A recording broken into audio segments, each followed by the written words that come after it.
Lienden system. That is an invalid opening, BGH. So we got to go with Tommy suggesting F4. Oh, but I can't play F4 though. Okay, Decade suggests Caro Khan. I mean, I can play F5. England? Okay, let's go with England. I think we got to go with Zolthus's. Zolthus was the first one to suggest an opening that I can play here as black. So we got to go with Englund Gambit. Let's go. I don't know that... And of course, he doesn't take the pawn. He doesn't take the pawn. He plays probably the most lame move possible. This is the reversed French defense. Oh, I was all pumped. I was going to figure out how to... I could play the queen sacrifice variation. How can I still offer him that pawn? Now watch this. If I play the most ridiculous move possible, he's probably still not going to take the pawn. I don't know if I want to test that theory, though. Knight f6? Yeah, knight f6 it might be. Yeah. I don't know. I was thinking of something really ridiculous. Let's play h5. I don't want to take advice from the chat, so... Yeah, he still doesn't take it. He does. All right, let's keep pressing the theory. Okay, now I'll play d5. I have a threat. I have a threat here. Don't walk into knight f3 in the fork. Oh, he's almost trapping his bishop. This is going to get bad for him, folks. Now you're going to feel the full wrath of my pawn structure. All those pawn moves, I laid the groundwork for a possible trap. All right, you guys know what's up with this one. We push one rook pawn, we got to push the other. Threatening b5 followed by a4.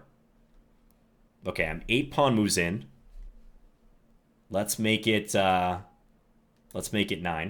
No, I was 7 pawn moves in. Let's make it 8 now. Ooh, he takes. Okay. Okay. Let's play one more pawn move. He's going to go a3 or a4. All right. Let's make it an even 10. I feel like I'm on Jeopardy or something. Like, let's make it a true daily double. Now, I like this structure. I don't think I want to disturb this any further. b4, take it. I'm not really threatening anything. So now I think it's time to turn our attention to this wing. Let's go bishop d6. This is an amazing looking position, actually, because look at how clustered these pieces are. Bishop d2. Okay, now we take.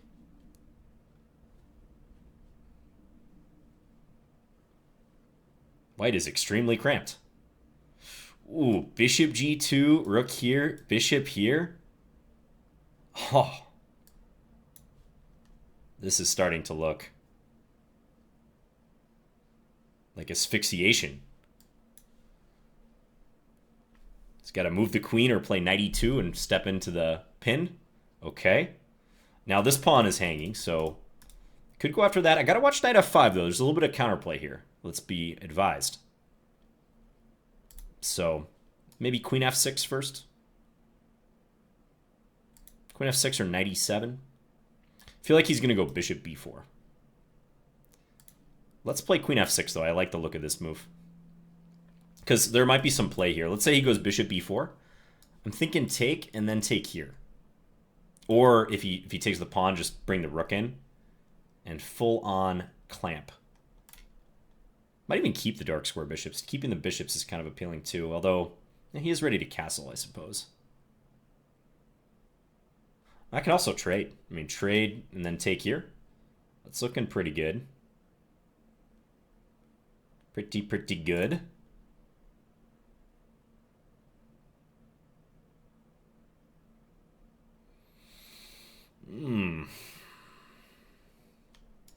Still kind of tempted by this, too. Even if he takes with that pawn. Like, this rook coming in is nice.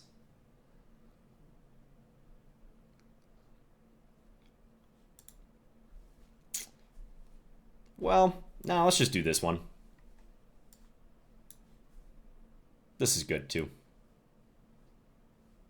This is all theory? Shh. Don't tell my opponents. All right, let's go. Is it time to develop the knight now? Maybe knight h6. Do I care about knight f4? Probably not. Let's go here. If he castles, rook takes f2 is always in play. This bishop is really buried. This is a bad bishop if I've ever seen one. This is not a problem. We got that covered. So let's bring up further pressure on this guy. Advanced Englund Gambit decline theory. Some serious theory here. He castles. Okay, I actually like that decision by him. He had to get his king out of the danger zone. Now I can take here. So this feels like he's on the verge of collapse now, but well, maybe knight h5. I go queen h6. Let's do it. Jake. Pressure this guy. I may castle queenside myself someday, by the way.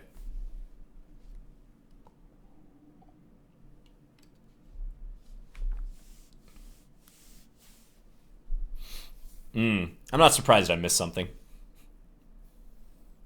Okay, this looks kind of empty. I mean, I can even go just knight d7, coordinate, and then take the bishop. Ah, but he's gonna try to claim that he's gonna go after my knight at the end of the line on g4. Fair enough. I think this move is pretty strong. Although he has knight h5. No, he doesn't have knight h5 because my bishop covers. What's a play?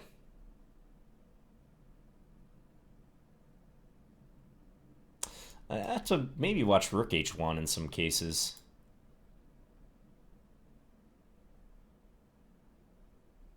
I feel like knight d7 is definitely the safest move here. But I don't really want to play it.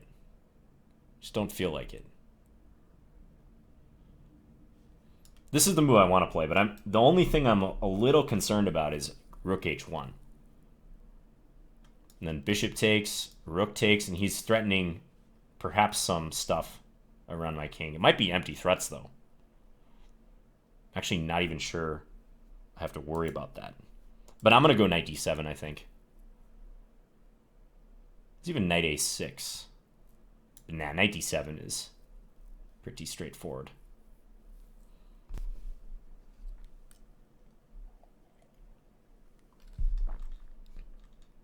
Looks like a scholastic game. Hey, don't insult our game here.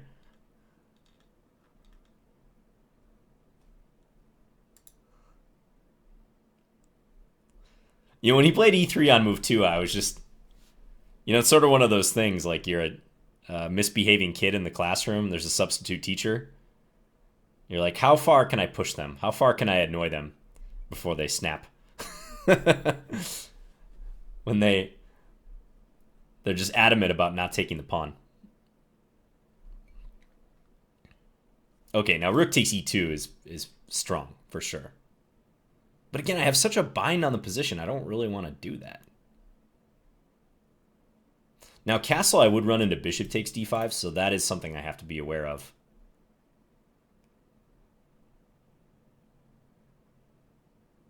Queen here's another option.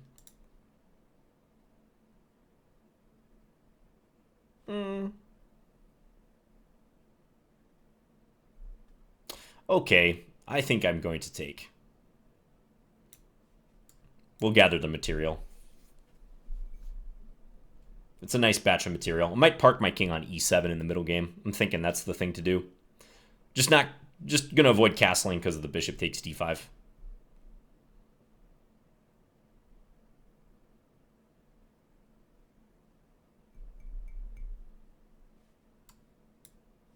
Keep everything defended.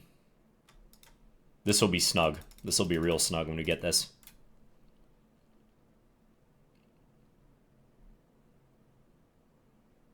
Go here. Okay, now rook takes g4 is the threat. Beware. Ooh, I have a sneaky move in mind, guys.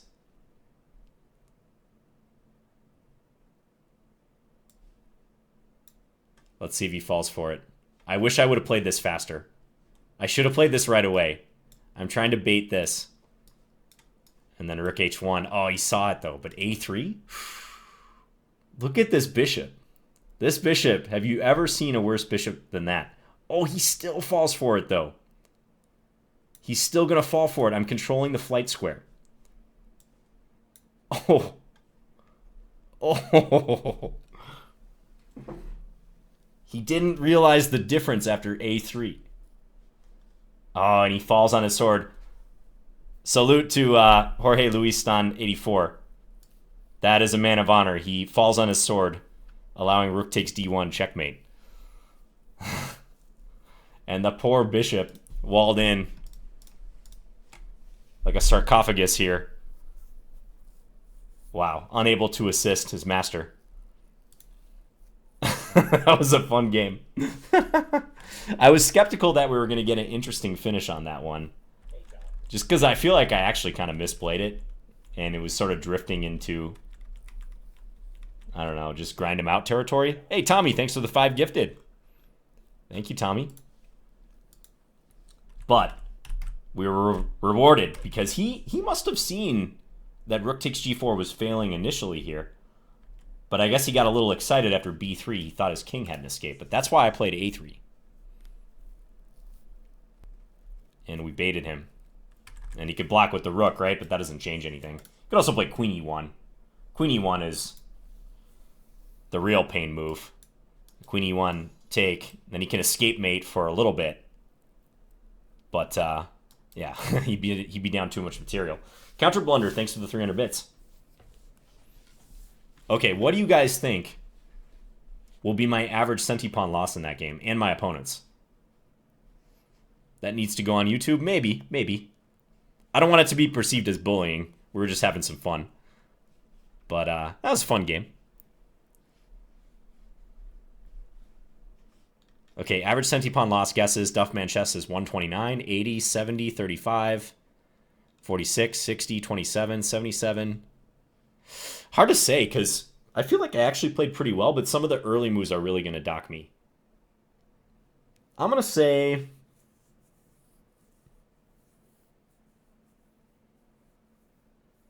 I'm going to say 55.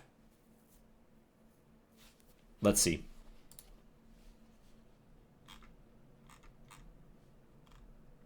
Oh, I always get blocked here. Whoa, 52. I was pretty close. Yeah, you guys can't see this, unfortunately. Even if I move my webcam, it'll still be blocking. But you'll have to take my word for it. It was 52. There's the link to the game if you want to see for yourself. Yeah, he had an 85 average centipawn loss. I guess I can move me a little bit. But yeah, he had an 85, I had a 52.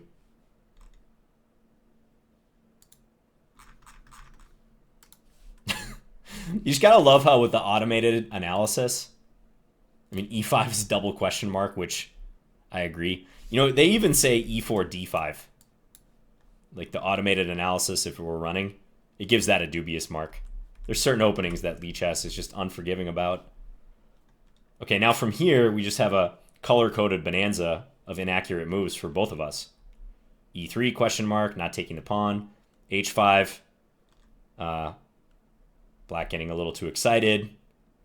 Again, dubious, not taking the pawn. Black continuing the h-pawn quest. Oh no, d5. I actually thought d5 was a pretty good move. But in view of the pawn hanging, still a bad move. Thank you, Musical Mole. Thanks for the 100 bits. Ah, wow, really? I didn't know that. He drew another GM playing the queen sack in the Englund Gambit. Okay, had no idea about that. Ooh, a knight ge2. Look at that, -3. Yeah, because now this bishop got all discombobulated. a5? Does it like a5? It actually likes that move. Well, it likes b5 too. But a5, I'm actually trying to threaten b5, bishop b3, and then a4. This is not a good construction for the light square bishop. This is This is just too funny how basically, yeah, we're 11 moves into the game. I played all pawn moves up till this moment. I'm down a pawn. I'm not even attacking white's king, but the computer thinks that black is winning here. And that's mainly because of how much space he allowed me to gain with these pawns, how bad his pieces are, and also the fact that he's compromised his king side. But I would say the big issue is this bishop being just permanently buried. The knight's not great. This knight on c3 is really bad. Computers like material and space, says Paul. Yeah. Yeah, we're on move 11. I played 10 consecutive pawn moves to start this game. Down a pawn.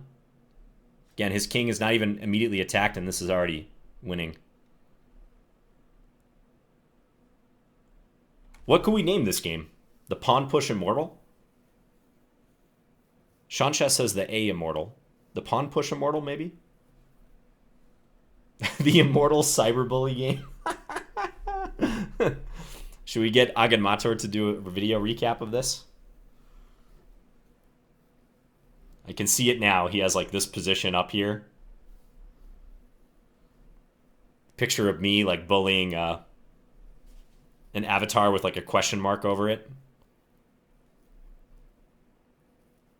The innocent 1749 Lichess rated player. The V shield. Oh, okay, yeah. The V. The flying V.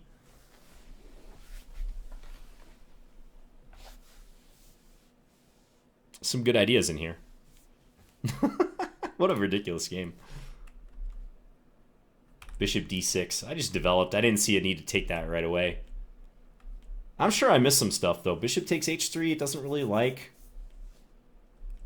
We're not going to analyze these moves in depth, but wow. I mean, the advantage is growing now. Now it's -5. This appears fine. Oh, this is what you guys were talking about. Yeah, I totally missed bishop takes e2. I got too fancy here. Yeah, bishop takes e2 was just... Queen takes here coming. The blemish on this otherwise spotless game. Yipper says this game is actually instructional. Yeah, kind of. I mean, you can see how, like with white, you can't just close your eyes and play moves against something like this. There are a lot of players you guys should be aware of, you'll encounter in your own chess games if you haven't already, who just push a lot of pawns at the beginning of the game. And they're hoping to use those pawns annoyingly, push you back, grab space, and kind of do this, like frustrate you, cramp you. And the way you deal with that is usually by playing in the middle and opening lines up in the center of the board. Most people who do a lot of pawn pushes like this, they tend to play on the wings. They really get their wing pawns involved, as I did here. And it's not sound if you can time your breaks. You want to treat it like football, like run it right down the middle if you can. Yeah, bishop takes e2 was a big miss on my part.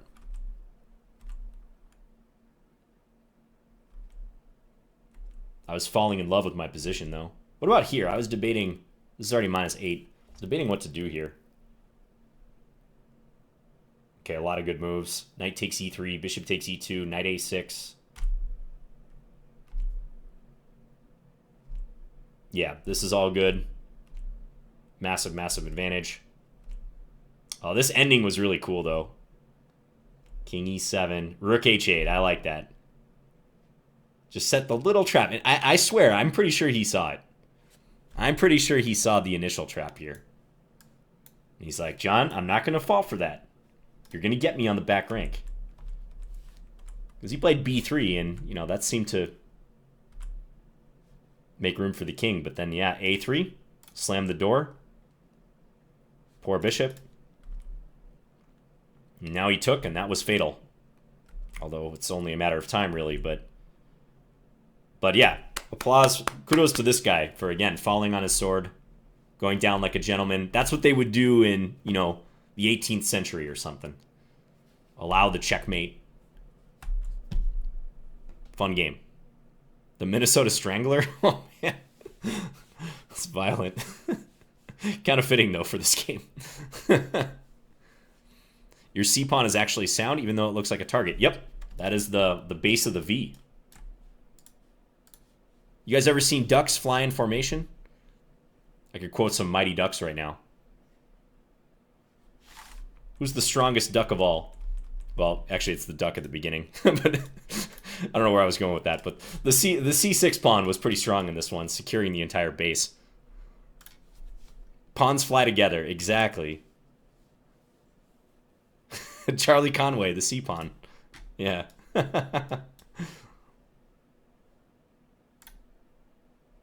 Yeah, usually when ducks or geese are flying in formation, the one at the back like has to do very little work. They're drafting. But in chess, it's kind of the opposite.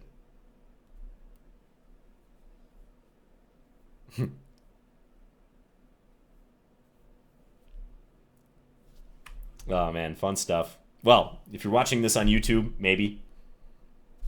Appreciate you guys watching. That was a fun game. And thanks again to my opponent for indulging my ridiculous moves here. So thanks again to Jorge Luis. But definitely take that pawn on e5. Check out my free d4 course on Chessable if you want to know just an easy way to play against this.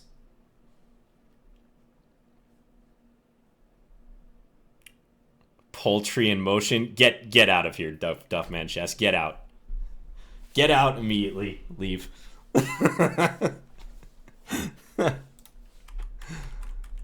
Oh, man. Yeah, this game did turn out to be pretty instructive, I gotta say. But that's, as I was emphasizing, if you want to beat players like that, you gotta play ball with them in the middle of the board. You know, a typical thing? Like, let me show you guys. I've had a lot of students who play stuff like from the white side. Let's say the opponent's playing the Philidor defense. They'll play bishop c4, black plays c6, and then they'll do stuff like, I don't know, castles, b5, and then their opponent goes a5, threatening this, right? And then they'll play some sort of like defensive move, and maybe black starts like stabbing on the other side of the board too. And they're all playing like normal moves, and then all of a sudden they're like, why am I getting such a cramped position? Like, why am I getting attacked? This is very similar. We've made 10 pawn moves here, and white's fully coordinated. Black has all their pieces on the back rank, hasn't developed at all. But this looks kind of scary for white. G3 might be coming. The engine's still going to say white's better here, but you can't just sit back and do nothing. You have to, at some point, try to break somewhere and create some problems. So I'm pretty sure the engine's still going to like white, but it's probably going to suggest some sort of break move here. Like a move like f4, for instance, to try to get the rook engaged down the file. d4 is a move that white long ago should have played in a sample game like this. There you go, f4. Queen e2, d4 also up there. You see those like break moves, f4, d4. f4 creates a clash of pawns, because the primary way you capitalize on a lead in development is by opening lines. Creating open files, open diagonals for your pieces to stream in and actually punish them. So here, something's going to open up. Either white's going to take black on e5 and then get the double attack going down on f7, or maybe black takes en passant, queen takes f3, and this is... Black's going to have to play another pawn move, but not one that they want.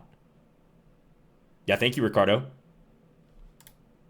So I'm serious, guys. This is, like, if you're at this level where, you know, you face stuff like this is one of the most valuable tips I can impart upon you right now. Because that's how you beat these formations. You break, and typically you want to break earlier than this example. You know, that's why, if you've seen the famous Morphy versus the Duke game, the Duke and the Count, Morphy plays d4 on move 3. Already good. White has a slight lead in development because the knight's out. Black has played 2 pawn moves. Let's open up the center, baby. Let's initiate a clash of pawns here. Bishop c4 is not a mistake, but once you start playing, you know, like d3, settling for d3, play d4. Open this up. Create a clash. It's going to give you a lot more opportunities, whether it's like that or even like this. You're going to take the game more to the center of the board. Now, something like g5, g4 is not nearly as threatening. There's no knight on f3. It's harder for the opponent to play on the wings when the center is open. When the center is closed and fixed, then they can start bothering you on the wings because you have no means of counterattack. And they'll have a space advantage on the wings.